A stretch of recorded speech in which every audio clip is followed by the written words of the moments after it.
नमस्कार मित्रों, स्वागत है आप सबका अपने चैनल कथा साहित्य दर्पण में। मित्रों, आज हम लोग सुनने जा रहे हैं हिंदी की बहुचर्चित लेखिका चित्रा मुद्गल जी के द्वारा लिखी हुई एक उनकी प्रसिद्ध कहानी जंगल। तो कहानी पर जाने से पहले जानेंगे संक्षिप्त सा परिचय चित्रा मुद्गल जी का। चित्रा मुद्गल जी का जन्म 10 दिसंबर 1944 को चेन्नई, तमिलनाडु में हुआ था। प्रारंभिक शिक्षा प्रातः गांव उत्तर प्रदेश के उन्नाव जिले में स्थित निहाली खेड़ा और उच्च शिक्षा मुंबई विश्वविद्यालय में हुई। चित्रा जी मुख्य रूप से कहानी लेखिका हैं। इनकी पहली कहानी स्त्री पुरुष संबंधों पर थी, जो 1955 में प्रकाशित हुई। उनके अब तक के 13 कहानी संग्रह प्रकाशित हो चुके हैं। 3 उपन्यास, 3 बाल उपन्यास, 4 बाल कथा संग्रह, 5 संपादित पुस्तकें प्रकाशित हो चुकी हैं। बहुचर्चित उपन्यास आमा के लिए उन्हें व्यास सम्मान से भी पुरस्कृत किया जा चुका है। उनकी मुख्य कृतियों में मुख्य उपन्यास है एक जमीन अपनी, आमा और गीली गड़ू। प्रमुख कहानी संग्रह है भूख, जहर ठहरा हुआ, लाक्षागृह, अपनी वापसी, इस हमाम में, 11 लंबी कहानियां, जिनावर, लपटे, जगदम्बा बाबू गांव आ रहे हैं, मामला आगे बढ़ेगा अभी, प्रेत योनि, कैचुल आदि। आपको व्यास सम्मान, इंदु शर्मा कथा सम्मान, साहित्य भूषण, वीर सिंह देव सम्मान आदि भी प्राप्त हो चुके हैं। ऐसी महान प्रतिभा की धनी लेखिका चित्रा मुद्गल जी की प्रसिद्ध कहानी है जंगल। तो चलेंगे इनकी कहानी पर। रीडर अणिमा जोशी के मोबाइल पर फोन था। मांडवी दीदी की बहू तविशा का। आवाज़ उसकी बहुत घबराई हुई सी थी। कह रही थी, आंटी बहुत ज़रूरी काम है, अम्मा से बात करवा दें। अणिमा दीदी ने असमर्थता जताई। मांडवी दीदी कक्षा ले रही हैं, काम बता दें। उनके कक्षा से बाहर आते ही वह संदेश उन्हें दे देंगी, बल्कि उनके सामने ही मांडवी दीदी से उनकी बात करा देंगी। वैसे हुआ क्या है? तविशा इतनी घबराई हुई सी क्यों है? घर में सब कुशल मंगल तो है? परेशानी का कारण बताने के बजाय तविशा ने उनसे पुनः आग्रह किया। आंटी, अम्मा से बात हो जाती तो। अणिमा जोशी को स्वयं उसे टालना बहुत बुरा लग रहा था। उचित नहीं लगेगा तविशा, अनुशासन भंग होगा। कक्षा का समय विद्यार्थियों के पढ़ने का समय है। मुझे बताओ तविशा, मुझे बताने में झिझक कैसी? नहीं आंटी, ऐसी बात नहीं है। तविशा का स्वर भर्रा आया। तविशा ने बताया, घर में जो जुड़वा खरगोश के बच्चे पाल रखे हैं, उन्होंने सोनू मोनू में से सोनू नहीं रहा। 10:30 के करीब काम वाली कमला घर में छपाई झड़ाई और पोछा करने आई तो बैठक बुहारते हुए उसकी नज़र काठियावाड़ी सोफे के नीचे सो रहे सोनू पर पड़ी। जगाने के लिए उसने सोनू को हिलाया ताकि सोफे के नीचे वह ठीक से सफाई कर सके। उसके जागने पर सोनू पर कोई प्रतिक्रिया नहीं हुई। वह बुदबुदाई, घोड़े बेचकर सो रहा है शैतान। अब कि उसने लगभग उसको झंझोड़ा, बल्कि उसकी टांग पकड़कर उसने सोफे के नीचे से बाहर घसीट लिया। सोनू मोनू की चौकड़ियाँ छुपा छुपा उवल साफ सफाई के काम में कम नहीं खिंचाती उसे। घर में पीयूष कौन सा कम बिखराहट फैलाता था जो इन लोगों की जरूरत पड़ी, मगर सोनू की देह में कोई हरकत नहीं। उसे लगा बाहर खींचते ही वह उसकी पकड़ से छूटकर एकदम से दौड़ लेगा। कमला ने चीख कर तविशा को पुकारा, छोटी बेजी। तविशा अचेत सोनू को देखकर घबरा गई। उसने सोनू की पेट को सहलाया, पुचकारा, उसके कान खींचकर छेड़ा। कान खींचना सोनू को बहुत बुरा लगता था। अपनी रिस जाहिर करने के लिए वह बड़ी देर तक उनसे दूर बना रहता। पुचकारने भर पर गोदी में नाचता, मगर इस बार न सोनू ने अपनी रिस प्रकट की, न उससे दूर भागा। गोदी में उठाया तो उसकी रेशमी देह हाथों में टूटी कोपल सी झूल गई। उसकी समझ में नहीं आ रहा था वह क्या करे। आसपास जानवरों का कोई डॉक्टर भी नहीं है। बी ब्लॉक की श्रेया ने अपने यहाँ कुत्ता पाल रखा है। इंटरकॉम से उसने श्रेया से बात करनी चाहिए। सहयोग से श्रेया घर पर नहीं है। नौकर को जानवरों के डॉक्टर के विषय में कोई जानकारी नहीं। वह नया ही है, उनके घर पर नया नया लगा है। अपनी समझ से उसने बच्चों के डॉक्टर को घर बुलाकर सोनू को दिखाया। डॉक्टर ने देखते ही कहा, प्राण नहीं है सोनू में, हो सकता है इसे किसी जहरीली कीड़े ने काट लिया हो। बिल्ली तो नहीं आती घर में? नीचे गार्डन में घुमाने तो नहीं ले गए? आंटी, आप मम्मा को जल्दी से जल्दी घर भेज दी। घंटे भर में प्ले स्कूल से पीयूष घर आ जाएगा। बहुत प्यार करता है वह सोनू मोनू को, उसे समझाना संभालना मुश्किल हो जाएगा। मोनू भी भौचक सा सोनू की निस्पंद देह के आसपास मरड़ा रहा था। मांडवी दीदी घर पहुंची तो बैठक में काली बदली ठिठकी सी तनी हुई थी। सोफों के बीच के खाली बड़े फर्श पर सोनू निश्चेष्ट पड़ा था। झुकी तो पाया कि आंखें ठहरी हुई हैं, मानो नींद में अधखुली रह गई हों। पीयूष उसी के निकट गुमसुम बैठा सोनू मोनू की परिक्रमा कर रहा था। दाएं ठिठक उसे गौर से देखता और कभी बाएं से।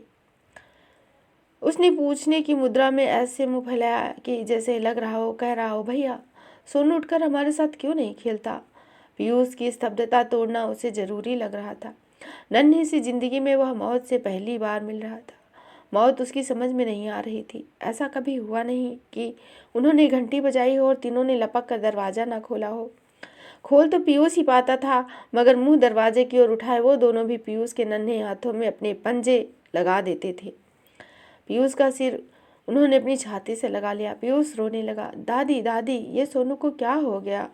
दादी सोनू बीमार है तो डॉक्टर को बुलाओ, दिखाओ ना दादी। अम्मा तो गंदी है, न बोलती हैं, वो कहती हैं सोनू मर गया।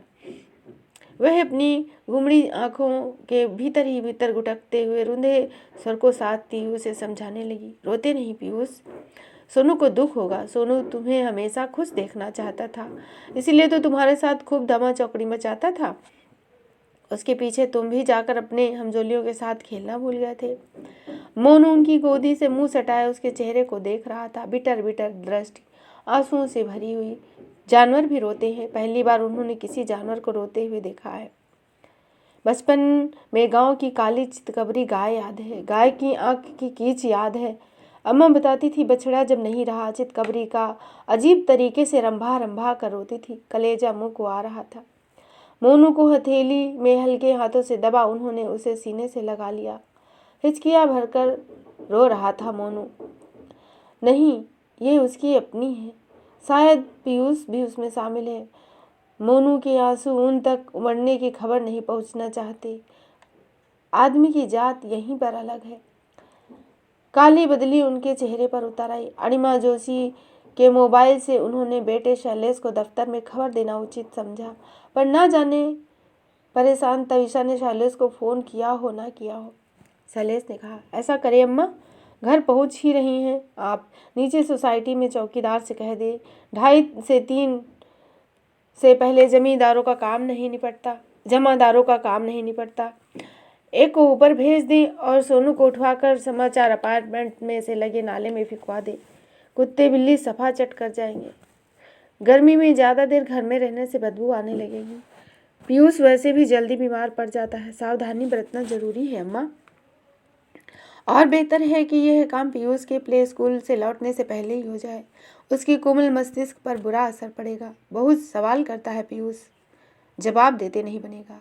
उन्होंने शैलेश से स्पष्ट कह दिया। छुट्टी लेकर वह फौरन घर पहुंचे। उनके घर पहुंचने तक पीयूष घर पहुंच चुका होगा। अपनी घड़ी पर निगाह डाल ले वह नाले में वह सोनू को हरगिज नहीं फेंकवा सकती।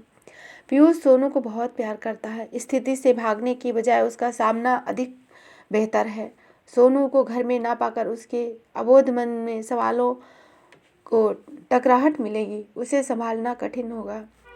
जमादार के घर पहुंचते ही वे खबर कर देंगी। उनकी इच्छा है घर के बच्चों की तरह सोनू का अंतिम संस्कार किया जाए। आसपास ही कहीं जमादार से मिट्टी खुदवाकर उसमें जमीन में गाड़ दिया जाए।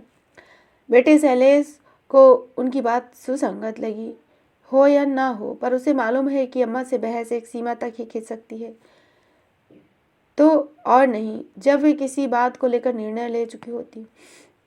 पहुंचता हूँ, शैलेश ने कहा। पीयूष ने उनको समझा दिया, तुम्हारे सोनू को जमीन में गाड़ने ले जा रहे हैं तुम्हारे पापा। नन्हे बच्चों की मौत होती है तो उन्हें भी जमीन में गाड़ दिया जाता है ताकि बच्चा कहीं और जन्म ले सके। ना ना, जमीन से बच्चा पेड़ की भांति नहीं उगता पगले, वहाँ से किसी माँ के पेट में पहुँच जाता है। 9 महीने उस माँ के पेट में रहता है और फिर दूसरे बच्चे के रूप में जन्म ले लेता है। तुम मोनू के पास ही रहो, तुम्हें मोनू को संभालना है। पापा के साथ जाने की जिद ना करो। मेरा जन्म भी ऐसा ही हुआ है शायद। दादी, पर सोनू मर क्यों गया? सवाल के जवाब देने ही होंगे। उसके दिल में गहरा दुख था पीयूष। दादी, उसके दिल में दुख क्यों था? उसे अपने माँ बाप से अलग जो कर दिया गया। किसने किया दादी? उस दुकानदार ने जिससे हम उसे खरीद कर लाए थे। दुकानदार पशु पक्षी बेचते हैं ना, उसे कुछ लोगों से कह रखा है वे जंगल में घात लगाकर घूमें, मौका मिलते ही नन्हे पशु पक्षियों को अपने जाल में फंसा लें, उन्हें शहर लाकर बेच दे। तुम ही बताओ, माँ पापा से दूर होकर बच्चे दुखी होते हैं कि नहीं? होते हैं दादी। मम्मी 4 दिन के लिए मुझे छोड़कर नानू के पास मुंबई चली गई थी तो मुझे बहुत दुख हुआ था। दादी दादी, दुख से मर जाते हैं क्या? तर्क बगले झांक रहे। कभी कभी पीयूष, मोनू भी मर सकता है, मर सकता है। कैसा हट पकड़ लिया पीयूष ने। घर में वह भी खरगोश पालेगा, तोते का पिंजड़ा लाएगा। तविशा और शैलेश के संग महरौली में शैलेश के मित्र के बच्चों के जन्मदिन पर जब दोनों गए, पीयूष उन लोगों ने बंगलों के पिछले हिस्से में पशु पक्षियों का छोटा सा सुंदर बगीचा बना रखा है। मंझोले नीम के पेड़ की छाल पर तोते का पिंजड़ा लटक रहा था। जालीदार बड़े से बांगड़े में उन्होंने खरगोश पाल रखे थे। एक अन्य जालीदार बांगड़े में किस्म किस्म की रंग बिरंगी फुदकती चिड़िया, नन्हे से पोखर में कछुए। पीयूष को खरगोश और तोता इतने भाए कि घर आकर उसने जीत पकड़ ली, उसे भी घर में खरगोश और तोता चाहिए। तविशा और शैलेश ने बहुत समझाया, फ्लैट में पशु पक्षी पालना कठिन है, कहाँ रखेंगे उन्हें? तविशा ने उसकी बात काट कर उसे बहलाना चाहा। पूरे दिन खरगोश बांगड़े में नहीं रह सकते, उन्हें कुछ समय के लिए खुला छोड़ना होगा। छोटे घर में वे भागा दौड़ी करेंगे, सूसू करेंगे, छीछी करेंगे। उनकी टट्टी पेशाब कौन साफ करेगा? दादी करेंगी। दादी पढ़ाने कॉलेज जाएंगे तो उनके पीछे कौन करेगा? स्कूल से आकर मैं कर लूँगा। सारा घर हंस पड़ा। सब लोग तब और चकित रह गए जब पीयूष ने दादी को पटाने की कोशिश की। दादी उसके जन्मदिन पर कोई ना कोई उपहार देती हैं, क्यों ना उसे इस बार खरगोश और तोता ला दे। दादी हंसी। जन्मदिन तो पीयूष का आकर चला गया और जब आएगा तब देखा जाएगा। लेकिन पीयूष किसी के तर्क से नहीं टाले टला। उसने हठ मान ही लिया। निरुत्तर दादी उसे लेकर लाजपत नगर चिड़ियों की दुकान पर गई। तोता और खरगोश में से उन्होंने पीयूष को कोई एक चीज चुनने के लिए कहा। पीयूष ने खरगोश का जोड़ा पसंद किया। तत्काल उनका नामकरण कर दिया गया सोनू मोनू। सोनू मोनू के साथ उनका घर भी खरीद कर लाया गया, जालीदार बड़ा सा बांगड़ा। उस सांझ सोसाइटी के उसके सारे हमजोली बड़ी देर तक बालकनी में डटे खरगोश को देखते रहे और सहलाते रहे और पीयूष के भाग्य पर ईर्ष्या करते रहे। दूसरे रोज भी मोनू सामान्य नहीं हो पाया। पीयूष को भी दादी ने प्ले स्कूल भेजना मुनासिब न समझा। पीयूष घर में रहा तो दोनों एक दूसरे को देखकर ढांढस महसूस करेंगे। उन्होंने स्वयं भी कॉलेज जाना स्थगित कर दिया। सुबह मोनू ने दूध के कटोरे को छुआ तक नहीं। बगल में रखे सोनू के खाली दूध के कटोरे को रह रहकर सूंघता था। बांगड़े का दरवाजा खोलते ही वह बैठक में सीधे उसी स्थान पर आकर फर्श सूंघता हुआ मंडराने लगता जिस स्थान पर उसने सोनू को निष्पन्द पड़ा हुआ देखा था। उन्हें मोनू की चिंता होने लगी। पीयूष ने तो फिर दादी के मनाने पर कुछ खा पी लिया। तविशा अपराध बोध से भरी हुई थी। मांडवी दी से उसने अपना संशय बांटा। चावल की टंकी में घुन हो रहे थे। उस सुबह उसने घुन मारने के लिए डाबर की पारे की गोलियों की शीशी खोली थी चावलों में डालने के लिए। शीशी का ढक्कन मरोड़कर जैसे ही उसने ढक्कन खोलना चाहा, कुछ गोलियां छिटक कर दूर जा गिरी। गोलियां बटोर उसने टंकी में डाल दी। फिर भी उसे शक है कि एक आध गोली ओने कोने में छूट गई होगी। और दादी, हाँ पीयूष, दादी, मोनू मेरे साथ खेलता क्यों नहीं? बेटा, सोनू जो बिछड़ गया है वह दुखी है। दोनों को एक दूसरे के साथ रहने की आदत पड़ गई थी ना। मुझे भी तो सोनू के जाने का दुख है दादी। क्या हम दोनों भी मर जाएंगे? मांडवी दी ने तड़प कर पीयूष के मुंह पर हाथ रख दिया। डाटा, ऐसा आप सगुन नहीं बोलते। पीयूष ने प्रतिवाद किया। आपने ही तो कहा था दादी, सोनू दुख से मर गया। कहा था उससे अपने माँ बाप से बिछड़ने का दुख था। जंगल उसका घर है, जंगल में उसके माँ बाप है। तुम तो अपने माँ बाप के पास रहते हो। दादी, हम मोनू को उसके माँ बाप से अलग रखेंगे तो वह भी मर जाएगा दुख से। मांडवी दी निरुत्तर हो आई। दादी, हम मोनू को जंगल में ले जाकर छोड़ दे तो वह अपने मम्मी पापा के पास पहुंच जाएगा। फिर तो वह नहीं मरेगा। नहीं मरेगा, पर तू मोनू के बिना रह लेगा ना? मांडवी दी का कंठ भर आया। रह लूँगा। ठीक है, शैलेश से कहूँगी कि रात को वह गाड़ी निकाले और हमें जंगल ले चले। रात में ही खरगोश दिखाई पड़ते हैं, शायद मोनू के माँ बाप भी हमें दिखाई पड़ जाए।